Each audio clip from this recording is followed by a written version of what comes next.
Welcome back to Sports Blitz Live. Luke Robinson here, and I've got a very special guest with me today, Ms. Linda Armstrong Kelly, who, of course, is the mother of one Lance Armstrong, who everybody in the world knows. And Ms. Kelly is a real spokesperson for the breast cancer awareness, and she has really done a fabulous job going all over the country and speaking to all different types of groups. And she'll be right here in Alexander City at the Betty Carroll Graham Center this Thursday at noon. Tickets are $12, and you can get your tickets by calling 329-7145.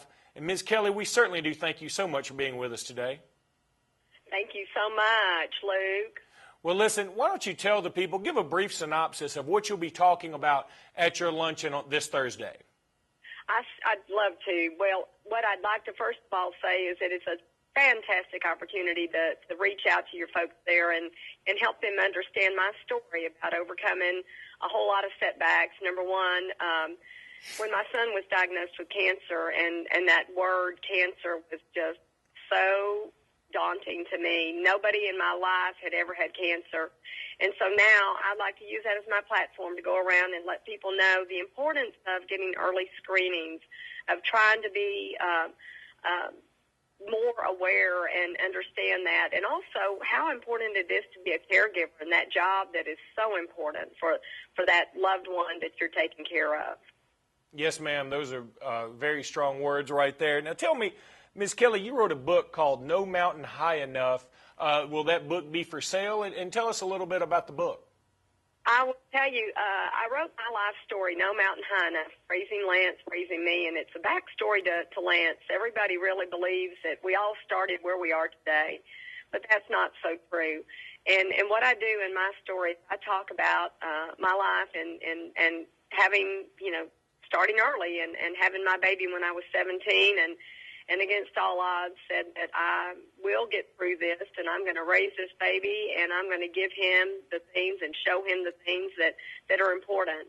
And that's pretty much the basis behind my story. And Lord knows we went through lots of ups and downs, but that's what makes us strong and gives us makes us who we are today. The book will not be available at the event, but we can always go online and order that book. Well, Ms. Kelly, I'm sure you'll be talking a lot about breast cancer awareness at this luncheon, and we certainly do appreciate you coming in and talk about that. But I'd like for you to talk a little bit about what it is to be the mother of an international superstar. Look, Lance is world-renowned. He really is the face of cycling. Quite honestly, I'm here. I do a sports show. I do a sports show with several other folks that are really interested in sports. And when I don't know that I could name another cycler besides Lance Armstrong. I mean, his name carries so much weight. What's it like being his mother? Oh, that's fun. Again, I'd like to say we didn't start here. And way back in the day, whenever I was a single mom trying to, make ends meet and also trying to help him compete in his different events, that became very pricey. What I would say about that is that I'd pull out the phone book on my lunch hour. When Lance was 15, 16 years old, I'd pull out the phone book on my lunch hour trying to find a sponsor to help sponsor Lance for different triathlons and different races that he was competing in. And the one thing I remember saying to these folks when he was 16 years old, saying, "Hi, I'm Linda Armstrong, the mother of Lance Armstrong. I'm sure you've heard of them." Of course, they listed, of course I have not. But I convinced them that, if you'll help me to sponsor Lance, then I promise you this will pay off for you. Well, now we're telling the story because I've looked back at that time and I think back, had it not been for the encouragement and support that was given to him. And that's what parents do, and I like to encourage that. And I think that was the main thing back then, was because he did a non-traditional sport, riding a bike. Well, nobody was riding bikes back then. And not only was he just riding a bike, he was going long distances on these long rides by himself. And, of course, all the mothers and fathers in the neighborhood thought I was crazy that I'd let my son go 20, 30, 40 miles out on this stretch of land and come back and, But, again, it's a non-traditional, non-sport that people didn't believe in back then. And by supporting him, by encouraging him, by telling him do not give up, do not let other people influence you, but you love this, and this is something you'll do well at. Well, what's Lance up to these days? Is he still cycling a lot?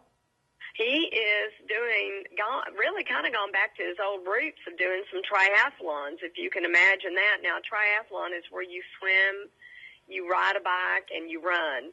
But he loves to compete. And once he did retire, it's not something you can just give up. It's like I say to people, he gets up every day and trains and does some type of competition. It's like brushing your teeth. It's in his blood. He's not going to give that up. So right now he's having a fun time competing in triathlons. Was going to do the Ironman, but had some other commitments. Kind of is swimming, if you can imagine. He's swimming and training every day with that. And he used to swim when he was in high school, and he tells me now that he's swimming faster now than he did back in high school. So. Wow, that is unbelievable. But I totally believe it. He really is one of the most competitive people you've heard about in the world of sports, no doubt about it. And it's certainly very difficult to do and win as much as he has won. And Ms. Kelly, you have to be just so proud. Thank you. I really am. Well, listen, thank you so much for being with us, and we can't wait for you to come here and speak your message to the crowd here in Alexander City and really the whole Lake Martin community. And it's such an important cause, and we want to say a big thank you to Russell Medical Center for putting this all together. And it's interesting you mentioned the triathlon. I know that there's some folks at Russell Medical Center right now, and there's some talks about doing maybe a sprint triathlon in our area come this summer, and I think that would be a lot of fun as well. But they're always, Russell Medical Center is always at the forefront of causes like this. We did some work with them regarding prostate cancer here recently, did some shows about that, and now, of course, they're bringing you here to talk about breast cancer awareness, and it's so important to this community, and really, you're a blessing to all of us, and we really do appreciate it. Well, I thank you, and I just want to encourage everybody, please come out and support this worthy cause, and the fact that I get to have the opportunity to come and encourage everybody out there and to, really motivate everybody out there, because this is a story you want to hear, and I encourage you not to miss it. Well, Ms. Kelly, thanks again, and we certainly welcome you and can't wait to see you here October 20th at noon at the Betty Carroll Graham Center. Tickets are $12, and you can pick them up at the Russell Medical Center Gift Center, or you can also pick them up by calling 329-7145. We'll see you then, Ms. Kelly. Thank you so much. Thank you. Well, that's going to do it for Sports Blitz Live. We'll be back in just a minute.